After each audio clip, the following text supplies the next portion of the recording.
आगे बढ़ते हैं क्योंकि बेहद खास तस्वीरें आपको दिखाएंगे। कोलकाता का रुख करते हैं। अमित शाह प्रेस कॉन्फ्रेंस करें, क्या कुछ कह रहे हैं वो मीडिया से रूबरू होते हुए, सुनाते हैं। सामने आया है वो पूरे देश के लोकतंत्र में भरोसा करने वाले लोगों का उत्साह बढ़ाने वाला है। मैं सबसे पहले तो प्रथम चरण में वोट डालने वाले सभी बंगाल के मतदाताओं का बहुत बहुत अभिनंदन करना चाहता हूं और धन्यवाद भी करना चाहता हूं कि आप भय से भरोसे की ओर की एक यात्रा को बहुत अच्छे तरीके से शुरू किए हैं और दूसरे चरण के मतदाता भी भय से भरोसे की यात्रा को आगे बढ़ाएंगे। मैं चुनाव आयोग,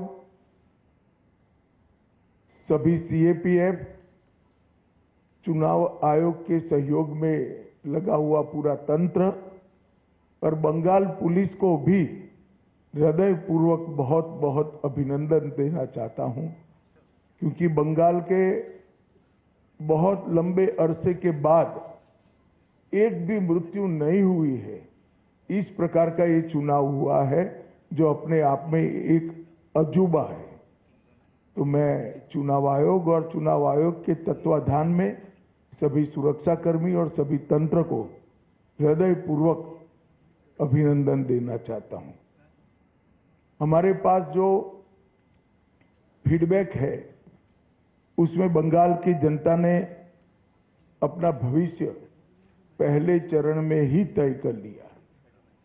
कवि गुरु टैगोर, महान सुभाष चंद्र बोस और खुदीराम बोस की ये भूमि ने विकास को चुना है और नरेंद्र मोदी जी के नेतृत्व में भारत के विकास की जो यात्रा चल रही है उसमें बंगाल के प्रथम चरण के मतदाताओं ने स्पष्ट कर दिया है कि बंगाल भी उसमें जुड़ने जा रहा है। 16 जिलों की 52 सीटों पर 92.98% मत ये निश्चित रूप से बताता है कि दीदी जाने वाली है और भाजपा आने वाली है।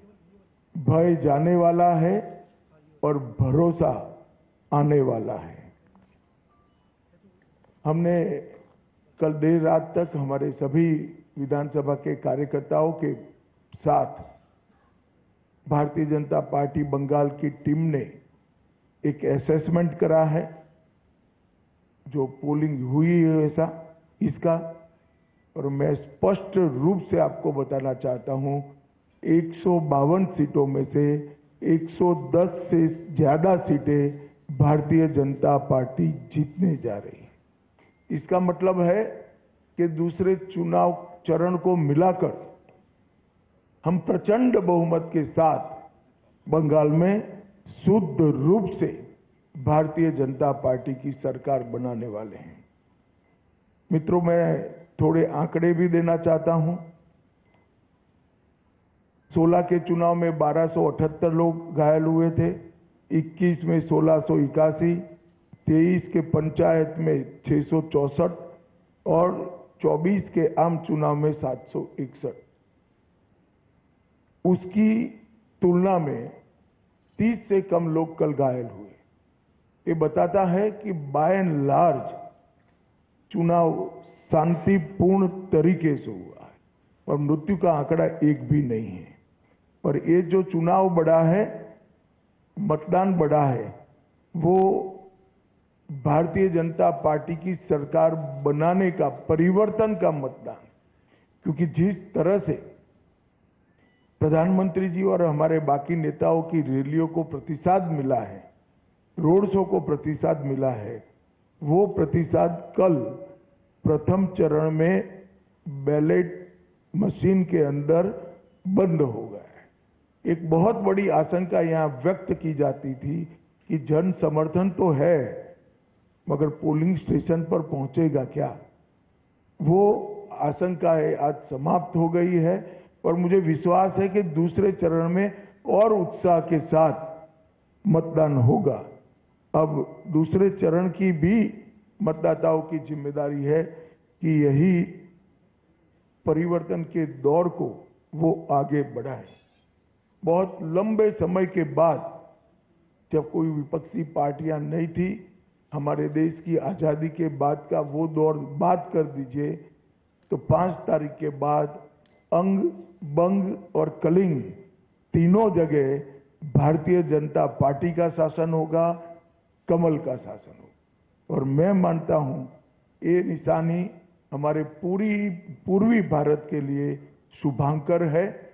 नरेंद्र मोदी जी ने 2014 में कहा था कि भारत की दोनों भुजाओं का, भारत माता की दोनों भुजाओं का सम विकास होना चाहिए।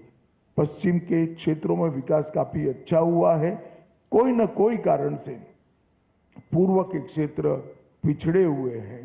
पूरा नॉर्थ ईस्ट, बंगाल, बिहार, उड़ीसा, ये पूरा भारतीय जनता पार्टी का शासन आने के बाद ये जो शुरुआत मोदी जी ने करी है पूर्व के विकास की, पूर्वोदय की, इसकी भी गति तीव्रता के साथ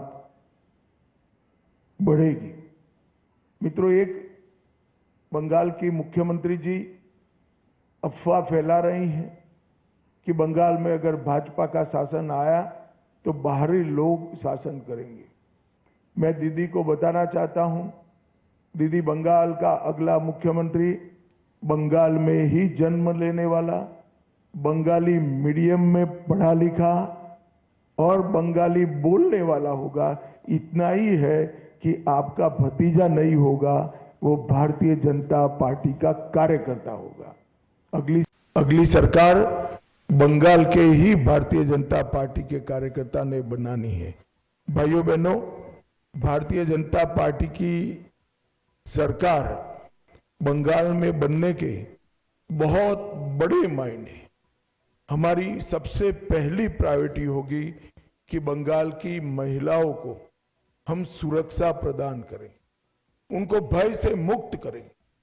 जिस राज्य की महिला मुख्यमंत्री ये कहती हो कि 7 बजे के बाद महिलाओं को घर से निकलने की जरूरत क्या है, मैं मानता हूं उनको शासन करने का कोई अधिकार नहीं।